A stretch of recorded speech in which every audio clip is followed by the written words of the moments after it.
Welcome back to perfect पुस्तक। आज है सेट नंबर 63 का डिस्कशन करना है। 62 सेट्स ऑलरेडी हो चुके हैं। सभी एग्जामिनेशंस के लिए बहुत ही महत्वपूर्ण रहने वाले हैं, तो वीडियो के अंत तक देखिएगा। बहुत अच्छा सेट लेके आया हूँ फिर से। क्वेश्चन नंबर 1 पर आते हैं। क्वेश्चन फर्स्ट क्या है? सर्वाधिक रुधिर प्रदाता है। सर्वाधिक रुधिर प्रदाता है, ये कौन सा ऐसा ग्रुप है जो सबको ब्लड दे सकता है? ये क्वेश्चन है, ठीक है। तो ए है, बी है और ओ है, 4 वर्ग के दिए गए हैं।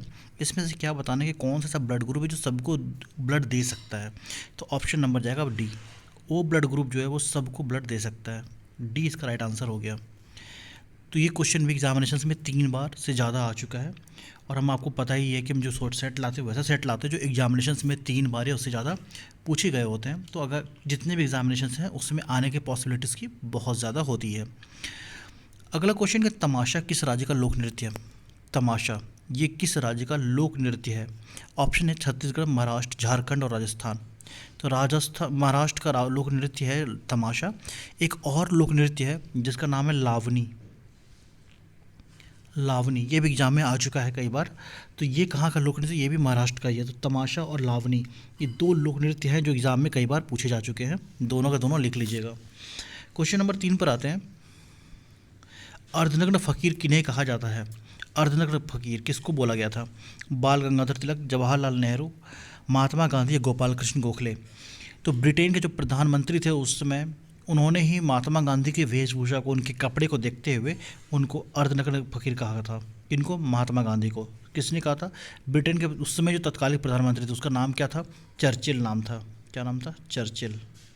ये क्वेश्चन आ चुका है कि महात्मा गांधी को किसने अर्धनग्न फकीर कहा था? तो उनका नाम था चर्चिल, ठीक है।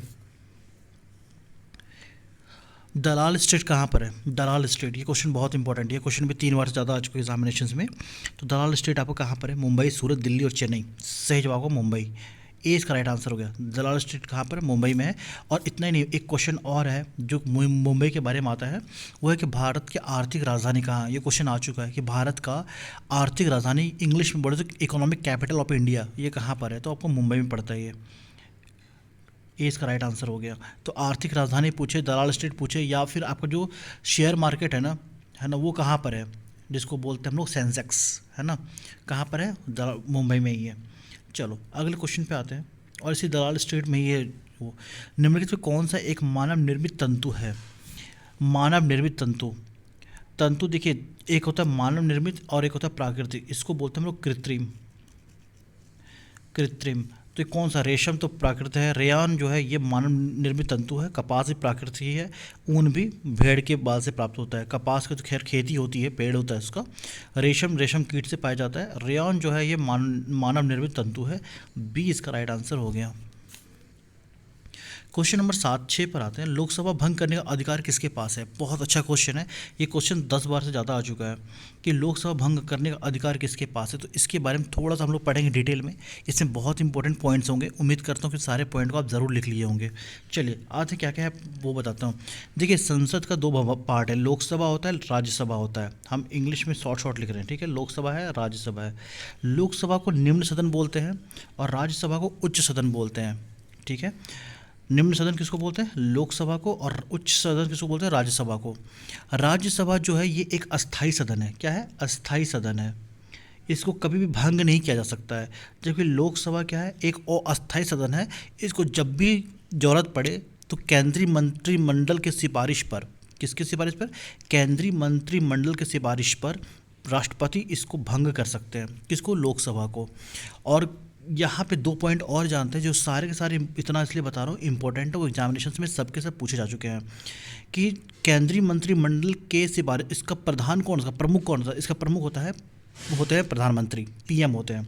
तो चलिए कुछ कुछ अब पॉइंट फटाफट बोलते जा रहा हूँ, आप नोट डाउन कर लीजिएगा। ये संसद के 2 सदन हैं, लोकसभा, राज्यसभा। लोकसभा को निम्न सदन बोलते हैं जबकि राज्यसभा को उच्च सदन बोलते हैं। राज्यसभा जो है वो एक अस्थाई सदन है जो कभी भी भंग नहीं किया जा सकता है। लेकिन लोकसभा जो है वो एक अस्थाई सदन है जिसको कभी भी भंग किया जा सकता है राष्ट्रपति के द्वारा।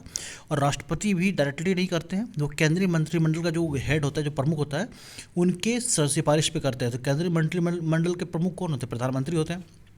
अब इसके अंदर हम लोग दो अनुच्छेद की बात करेंगे, अनुच्छेद 85(2) की बात करेंगे और अनुच्छेद 74(1) की बात करेंगे। ये दो अनुच्छेद बहुत इंपॉर्टेंट है, इसको एग्ज़ाम में कई बार पूछा गया है। जो अनुच्छेद 85(2) है, इसके अनुसार ही, इसके बेस पे ही राष्ट्रपति प्रधानमंत्री की सिफारिश पर लोकसभा को भंग कर सकते हैं। ये तो क्लियर हो गया। और ये जो दूसरा वाला है 74(1), तो इसका कहने का मतलब ये है कि केंद्रीय मंत्रिमंडल का प्रमुख कौन होंगे, प्रधानमंत्री होंगे। तो ये इस अनुच्छेद के तहत होता है कि कौन होंगे प्रधानमंत्री, केंद्रीय मंत्रिमंडल के प्रमुख, तो प्रधानमंत्री। ये कौन बताता है, अनुच्छेद 74(1). तो सारे पॉइंट्स उम्मीद करता हूँ आप लिख लिए होंगे, बहुत इंपॉर्टेंट पॉइंट था।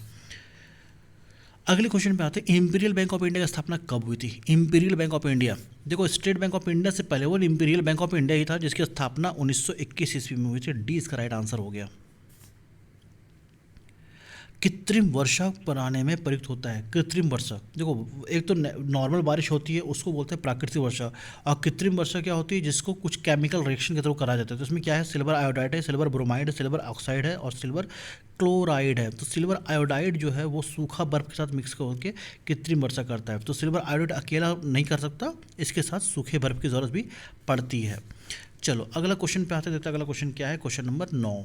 मुख्य चुनाव के आयुक्त की नियुक्ति कौन करता है। बहुत अच्छा क्वेश्चन है कि मुख्य चुनाव आयुक्त की नियुक्ति कौन करते हैं। उपराष्ट्रपति, प्रधानमंत्री, राष्ट्रपति, मुख्य न्यायाधीश। तो मुख्य चुनाव आयुक्त, इनकी नियुक्ति कौन करता है। तो इनकी जो नियुक्ति होती है राष्ट्रपति के द्वारा होती है। सी तो इसका राइट आंसर हो गया। इसके भी बहुत इंपॉर्टेंट 2 पॉइंट है। इनका कार्यकाल कितना होता है, 6 वर्ष का होता है, 6 ईयर्स का कार्यकाल होता है, या फिर 65 वर्ष इनकी उम्र, व्यक्तिगत उम्र। अगर इन मुख्य चुनाव आयुक्त की जो उम्र है, उनकी व्यक्तिगत आयु वो 65 वर्ष हो गया, तो उस समय उनको रिटायर कर देना है, या फिर इनका कार्यकाल पर 6 वर्ष का होता है। कहने का मतलब ये हुआ कि कोई 61 वर्ष के हैं तो उनका वर्ष कितना, कार्यकाल 4 वर्ष का ही होगा, क्यों, वो 65 साल को रीच कर जाएंगे। लेकिन किसी का उम्र 59 साल है तो फिर वो 6 वर्षीय कार्यकाल को फॉलो करेंगे। समझ में आ गया। इसमें एक पॉइंट और है कि मुख्य चुनाव आयुक्त की नियुक्ति जो आयुक्त होते हैं उनकी सैलरी कितनी होती है, उनका वेतन कितना होता है, तो वो होता है 2.5 लाख रुपये। कितना होता है, 2.5 लाख रुपये। ये क्वेश्चन भी आ चुका है, तो बहुत इंपॉर्टेंट क्वेश्चन था ये वाला भी। तो दोस्तों हम लोग जो वीडियो लाते हैं सप्ताह के 3 दिन लाते हैं, मंडे, वेडनेसडे एंड फ्राइडे। तो ये 3 दिन वीडियो आता है और वीडियो का टाइमिंग होता है रात के 8:30 बजे, 8:30 पे हमारा वीडियो आता है। हम लोग वो क्वेश्चंस को टारगेट करते हैं जो एग्जामिनेशन में 3 बार या उससे ज़्यादा आ चुके हैं। आपको वीडियो अच्छा लगे तो प्लीज़ लाइक कीजिएगा और दूसरे चैनल को अपने फ्रेंड में, अपने जो भी आपके ग्रुप में उन्हें शेयर ज़रूर कीजिए, ताकि थोड़ा सा रीच बढ़े, मुझे और मोटिवेशन मिलेगा इससे, है ना। तो मैं खुल के ही बता रहा हूँ कि मुझे थोड़ा मोटिवेशन मिलेगा, तो चाहता हूँ कि आप लोग अब थोड़ा सपोर्ट कीजिए, थोड़ा सा प्यार दीजिए वीडियो को। चलिए अगले क्वेश्चन पे आते हैं। पीले फास्फोरस को कहाँ रखा जाता है। पीले फास्फोरस को कहाँ रखा जाता है, अम्ल में, अल्कोहल में, केरोसिन या जल में। तो पीले फास्फोरस को हमेशा वाटर, जल में रखा जाता है। क्यों, जैसे बाहर निकलेगा तो ये ऑक्सीजन के साथ मिलेगा, रिएक्शन करेगा, जल जाएगा। किसके साथ, ऑक्सीजन से मिलते साथ ही। तो इसलिए पीले फास्फोरस को वाटर में रखा जाता है। बाहर निकलेगा, जल, ऑक्सीजन मिलेगा, ऑक्सीजन के साथ रिएक्शन करेगा और वो जल जाएगा, इसलिए इसको जल में रखा जाता है। किसको, पीले फास्फोरस को। अगले क्वेश्चन पे आते हैं। त्वचा से प्रतिदिन लगभग कितना मिलीलीटर पानी खर्च होता है। त्वचा से कितना मिलीलीटर, कितना ml पानी पर डे खर्च होता है। तो सही जवाब क्या होगा, 200, 400, 300 और 600। तो 400 ml वाटर जो है पर डे खर्च होता है त्वचा से। क्वेश्चन नंबर 13 पर आते हैं। राज्यालय नीति किसके द्वारा लागू की गई थी। और ऐसे क्वेश्चन इसमें और आता है, राज्य हड़प नीति। तो ये कौन कहता, Curzon, Lord Wellesley, Lord Canning या लॉर्ड डलहौजी। तो राज्य हड़प की नीति तो सबको पता है, लॉर्ड डलहौजी ने किया था। डी इसका राइट आंसर हो गया। वेलिंग वॉल कहाँ स्थित है। वेलिंग वॉल मैक्सिको, अंकारा, जेरूसलम या बेथलेहम। तो सही जवाब है जेरूसलम। इजराइल की राजधानी जेरूसलम, वहीं पर वेलिंग वॉल है। ये एक रिलीजियस वॉल है जिसको टेम्पल की तरह, मंदिर की तरह पूजा जाता है, ठीक है। और ये कहाँ पर है, जेरूसलम में। अगले क्वेश्चन पे आते हैं, क्वेश्चन नंबर 15। वीडियो अच्छा लगा प्लीज़ लाइक कीजिएगा, चैनल पे नए तो सब्सक्राइब कर लेना, ताकि ऐसे वीडियोस के अपडेट आपको मिलते रहे। और हम ऐसे वीडियोस लेके हफ्ते के 3 दिन आते हैं, मंडे, वेडनेसडे और फ्राइडे। डियोगा गार्सिया द्वीप किस महासागर में है। डियोगा गार्सिया, ये महाद्वीप किस महासागर में है। हिंद महासागर, प्रशांत महासागर, अटलांटिक महासागर और आर्कटिक महासागर। तो डियोगो गार्सिया ये द्वीप है हिंद महासागर में। क्वेश्चन बहुत इंपॉर्टेंट है, कई बार देखा गया, एसएससी का प्यारा क्वेश्चन है ये वाला। हालांकि एसएससी ने अभी जो रिज़ल्ट दिया है 2023 वाला, जो एसएससी सीजीएल का, वो काफ़ी दुखी करने वाला रिज़ल्ट दिया है। कुछ लोग चाह रहे हैं इसमें कि इसमें चेंज किया जाए, इसको रिवाइज रिज़ल्ट दिया जाए, है ना। तो काफ़ी पुअर रिज़ल्ट रहा है उन लोगों का, जो भी कमेटी है, जो भी उनकी तरफ से। तो सबसे ज़्यादा दिक्कत उनके साथ है जो कि लास्ट अटेम्प्ट दे रहे हैं, है ना, या जो पूरे परिवार की आखिरी उम्मीद है, उनके लिए तो वाकई बहुत ही मतलब बुरा फील होने वाली बात है ये चीज़ तो। बट वही चीज़ है, कितना भी कुछ कर लो क्या कर सकते हो। भारत में सर्वाधिक उपयोग में आने वाला सबसे जो प्रधान सामान्य अन्न है वो कौन सा है, मतलब कौन सा ऐसा अन्न है, कौन सा ऐसा अनाज है, खाना है जो भारत में सबसे ज़्यादा प्रयोग में आता है। गेहूँ है, चावल है, चना है, अरहर है। इसका सही जवाब क्या होगा? चावल। 20 का राइट आंसर हो गया। ये सबसे ज़्यादा प्रयुक्त होता है। आप कमेंट बॉक्स में बताना कि सबसे ज़्यादा ना चावल की खेती, मतलब चावल जो है किस राज्य में उपजता है, आप ये कमेंट बॉक्स में बताओगे, ठीक है। अकबर की जीवन कथा किसने लिखी थी? अकबर की जीवन कथा का नाम क्या था? अकबरनामा। ये किसने लिखा था? ये लिखा था अबुल फजल ने। ये क्वेश्चन में बहुत इंपॉर्टेंट, रेलवे में कई बार देखा गया है इस क्वेश्चन को कि अकबर की जीवन कथा जो अकबरनामा है वो किसने लिखा था? तो अबुल फजल ने लिखा था। क्वेश्चन नंबर 18 पर आते हैं कि भारत का सबसे बड़ा ज्वार नदमुख किस नदी के मुहाने पर स्थित है? सबसे बड़ा ज्वार नदमुख ताप्ती, कावेरी, यमुना और गोदावरी। सही जवाब क्या होगा? गोदावरी।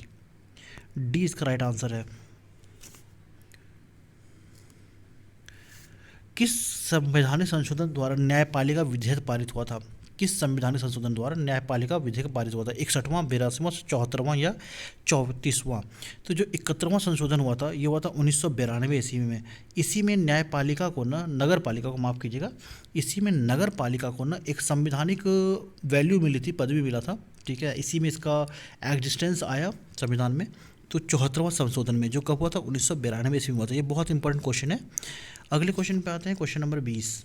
रूसी क्रांति कब हुई थी? रूसी क्रांति 1917 है, 1905 है, 1911 है, 1912। तो जो विश्व इतिहास है उसमें रूसी क्रांति का एक बहुत ही बड़ा इंपॉर्टेंट टॉपिक है ये वैसे, और एक बहुत बड़ा टॉपिक है, ठीक है, जिसमें जार निकोलस द्वितीय के बारे में बताया गया है ना। तो 1917 ईस्वी की बात है ये, और ये चला है 1917 से लेकर 1923 ईस्वी तक चला है रूसी क्रांति। अगले क्वेश्चन पे आते हैं, सुबह का तारा या भोर का तारा या सांझ का तारा किसे कहते हैं? ये क्वेश्चन कई बार आ चुका है। सुबह का तारा या भोर का तारा, सांझ का तारा, है ना, शनि है, बुध है, शुक्र है, अरुण है। सही जवाब है शुक्र। आप कमेंट बॉक्स में बताएंगे कि लाल ग्रह किसका नाम है? लाल ग्रह, ये क्वेश्चन आ चुका है, ठीक है। लाल ग्रह किस ग्रह का नाम है? क्वेश्चन कई बहुत इंपॉर्टेंट है। बैंकों में पहली बार राष्ट्रीयकरण कब हुआ था? नेशनलाइजेशन सबसे पहला कब हुआ था? 1969 है, 1952 है, 1987 है, 1965 ईस्वी है। तो बात है 19 जुलाई की, 19 जुलाई, और ईस्वी था 1969 ईस्वी, 1969 में, जब 14 बैंकों का राष्ट्रीयकरण हुआ था पहले दौर में, और उस समय प्रधानमंत्री थी इंदिरा गांधी। क्वेश्चन ये भी आ चुका है कि जब बैंकों का राष्ट्रीयकरण हुआ था पहला वाला, ठीक है, तो उस समय भारत के प्रधानमंत्री कौन थे? ठीक है। विश्व का सूती वस्त्र उत्पादन में भारत का कौन सा स्थान है? विश्व में सूती वस्त्र उत्पादन में भारत का स्थान, चीन तो पहला है, ठीक है, और भारत कौन सा दूसरा स्थान पर हो जाएगा? तो चीन में पहला में चीन आ गया और दूसरा में भारत आ गया। अगले क्वेश्चन पे आते हैं, क्वेश्चन नंबर 24, जो इस वीडियो का सेकंड लास्ट क्वेश्चन होगा। नैसर्गिक अधिकार सिद्धांत का प्रतिपादक क्या है? नैसर्गिक अधिकार, माफ़ कीजिएगा, नैसर्गिक अधिकार ये होता है जो ह्यूमन राइट्स की, या आपके जीवन का जो अधिकार है, आपका जो कर्तव्य है, आपके अधिकार है, आपके जितने भी राइट्स हैं, ठीक है, आपकी जो भी स्वतंत्रता है उसकी बात करता है। तो ये किसके द्वारा प्रतिपादित किया गया था? जॉन लॉक, रूसो, वोल्टेयर या टॉमस हॉब्स? सही जवाब है जॉन लॉक। ये क्वेश्चन कई बार आ चुका और मुझे लगता है वीडियो भी मैं करीब 1-2 बार बता चुका हूँ उसके बारे में शायद, लेकिन वही बार बार टकरा जाता है तो आ जाता है। राष्ट्रीय समुद्र विज्ञान संस्थान का मुख्यालय कहाँ स्थित है? राष्ट्रीय समुद्र विज्ञान संस्थान का मुख्यालय कहाँ स्थित? दिल्ली है, कोच्चि है, मुंबई है और गोवा है। तो राष्ट्रीय समुद्र विज्ञान संस्थान का मुख्यालय है गोवा में। डी इसका राइट आंसर हो गया। तो दोस्तों उम्मीद करता हूँ आज का वीडियो अच्छा लगा होगा, बहुत कुछ सीखे होंगे, आप बहुत कुछ नोट डाउन किया होगा आपने। मैं तो ये चाहता हूँ कि आप लोग नोट डाउन कीजिए और मेहनत करते रहिए। देखिए रिज़ल्ट तो एसएससी ने दिया है ख़राब, ये तो खैर इसमें दो मत नहीं है। तो आप लोग जितने भी हैं जिनका, और बुरा उनके लिए लगता है जिनका 120 का कट ऑफ गया हुआ है, और जिनका बुरा उनका लगता है जिनको 150 का कट ऑफ गया है, माफ़ कीजिएगा। अब जैसे मान लो जिनको 149 है, दिक्कत उनके लिए, तो ये आखिरी उनका चांस था, तो थोड़ा सा क्या बोल सकते हो उस पर, है ना। तो करते रहिए, मिलते हैं अगले वीडियो में। मंडे आज है, वेडनेसडे को फिर अगले वीडियो को मिलेंगे। और हम लोग का वीडियो फिर से बताता हूँ, वेडनेसडे को आता है, फ्राइडे को आता है और मंडे वेडनेसडे फ्राइडे को आता है। हमारा स्पेशल जीके का सेट है, ये पूरा ऑब्जेक्टिव इन हिंदी हम लोग डिस्कस करते हैं पॉइंट टू पॉइंट, और वो क्वेश्चन डिस्कस करते हैं जो एग्जामिनेशन में 3 बार से ज़्यादा आ चुके होते हैं। तो मिलते हैं अगले वीडियो में बुधवार को, तब तक के लिए अपना ध्यान रखिएगा। जय हिंद, जय भारत, वंदे मातरम।